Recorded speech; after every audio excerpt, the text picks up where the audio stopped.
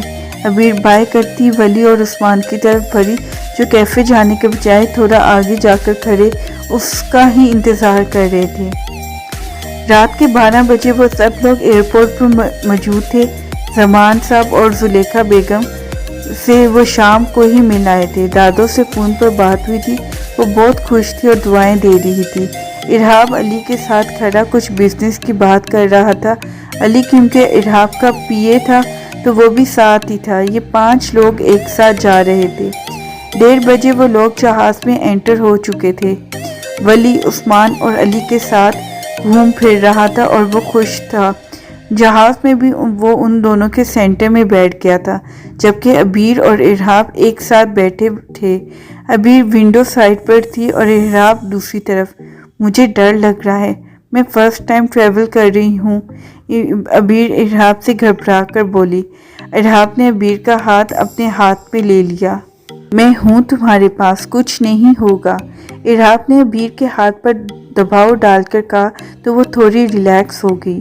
ارہاب عبیر سے باتیں کرنے لگ گیا اور اس کا دھیان نہیں گیا تبھی جہاز پرواز کر چکا تھا۔ کچھ دیر بعد ارہاب اٹھ کر ولی کے پاس گیا تو وہ تینوں سو رہے تھے۔ اس نے اپنے ہینڈ کیری بیگ سے 2 چادریں نکالی، ایک اس نے کھول کر ان تینوں پر ڈال دی۔ اے سی کی کولنگ بہت زیادہ ہو جاتی تھی، تبھی وہ چادریں ساتھ لایا تھا۔ جہاز میں سب ہی خود کو کور کیے بیٹھے تھے۔ ان تینوں کو اچھے سے کور کر کے واپس آئے تو عبیر نیند میں جھوم رہی تھی۔ وہ اپنی جگہ پر بیٹھ گیا اور چادر عبیر اور اپنے گرد لپٹ لی۔ عبیر اٹھ گئی تھی پر نیند اس کی آنکھوں میں تھی۔ سو جاؤ، ارہاب نے اس کا سر اپنے کندھے پر رکھا تو وہ سو گئی۔ ارہاب نے بھی آنکھیں بند کر لی۔